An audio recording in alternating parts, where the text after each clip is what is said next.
¿Y si te dijera que el jardín del Edén no estaba donde crees? ¿Y que la historia del diluvio universal y el arca de Noé ya estaba escrita en tablillas de arcilla miles de años antes de que existiera la Biblia? A menudo pensamos que estos relatos son exclusivos de la tradición judeocristiana. Pero la arqueología y la historia nos cuentan una versión mucho más antigua y fascinante. Hoy vamos a viajar en el tiempo, no a la antigua Judea, sino a la tierra entre dos ríos, Mesopotamia, la verdadera cuna de la civilización. Prepárate para descubrir por qué ese árbol que pones en Navidad es, en realidad, un poderoso símbolo sumerio de inmortalidad que tiene más de 4000 años de historia. Quédate conmigo, porque lo que vas a escuchar hoy podría cambiar para siempre tu forma de ver las historias que creías conocer. Vamos a empezar con una de las historias más famosas de la Biblia, el diluvio universal.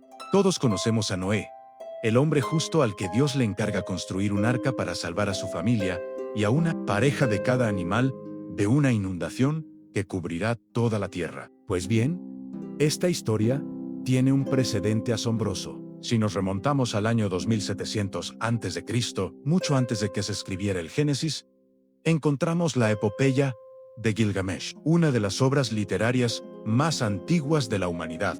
En ella, el héroe Gilgamesh busca la inmortalidad y se encuentra con un sabio llamado Utnapishtim. Este hombre le cuenta que, en el pasado, los dioses, enfadados con la humanidad, decidieron destruirla con un gran diluvio. Pero el dios Ea, en un sueño, le advirtió a Utnapishtim para que construyera una enorme barca, un arca, y embarcara en ella a su familia, a los artesanos y las semillas de todos los seres vivos. La tormenta no duró 40 días y 40 noches como en la Biblia, sino 6 días y 7 noches.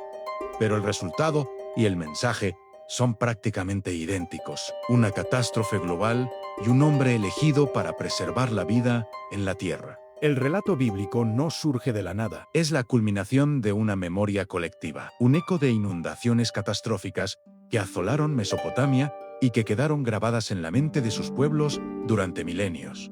Ahora hablemos del jardín del Edén, ese paraíso perdido con su famoso árbol de la vida. La tradición nos dice que Adán y Eva fueron expulsados por comer del fruto prohibido, tentados por una serpiente. Pero, ¿y si te dijera que este jardín, este árbol y esta serpiente también tienen sus raíces en Mesopotamia? En el corazón de las antiguas ciudades mesopotámicas, como Babilonia, a menudo existía un jardín sagrado, un paraíso terrenal que simbolizaba el centro del universo. Y en ese jardín se veneraba un árbol de la vida, conocido como Kishkan.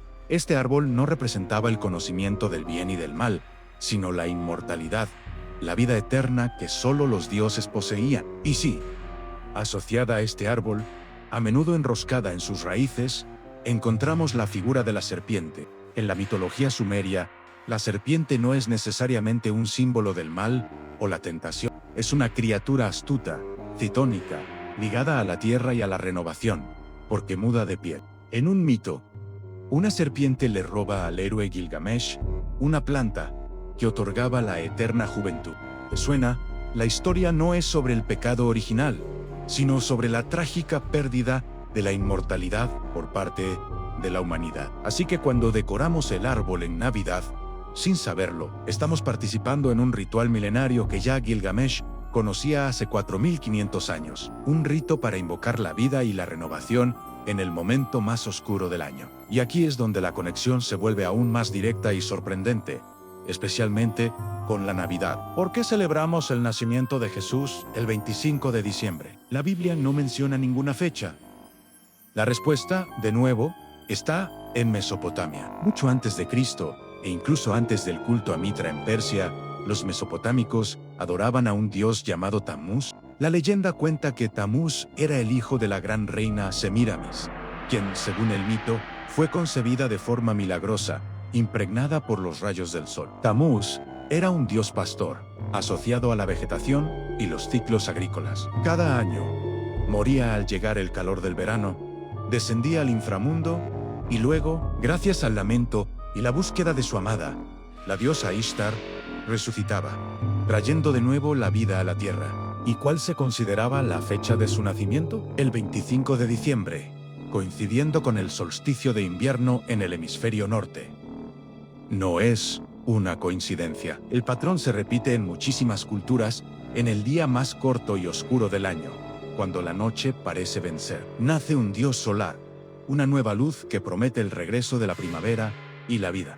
Es un arquetipo psicológico fundamental. En mi libro Entre luces y sombras, revelando los misterios de la Navidad, explico cómo este ciclo de muerte y renacimiento solar es la base de nuestra psicología religiosa y por qué tantas figuras divinas de Horus, a Mitra y, finalmente, a Jesús comparten esta simbología. Entonces, ¿qué significa todo esto? Significa que nuestras tradiciones más sagradas son como un gran rompecabezas, ensamblado a lo largo de milenios con piezas de diferentes culturas. Mesopotamia nos dio el escenario, los símbolos primordiales, el diluvio, el jardín, el árbol, la serpiente y el dios que nace en el solsticio. Más tarde, como veremos, Egipto nos daría una teología mucho más compleja sobre el juicio del alma y la vida después de la muerte. Y finalmente, el Imperio Romano tomaría todos estos elementos dispersos y les daría una estructura imperial, una organización que permitiría que una pequeña secta judía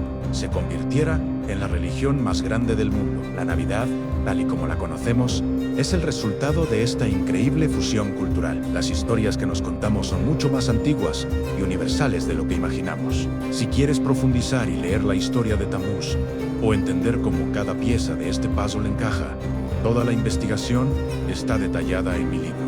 No te pierdas el próximo episodio de esta serie, donde hablaremos del sol invicto romano y del concepto griego del logos, las piezas que completan el origen de la Navidad. Gracias por acompañarme en este viaje.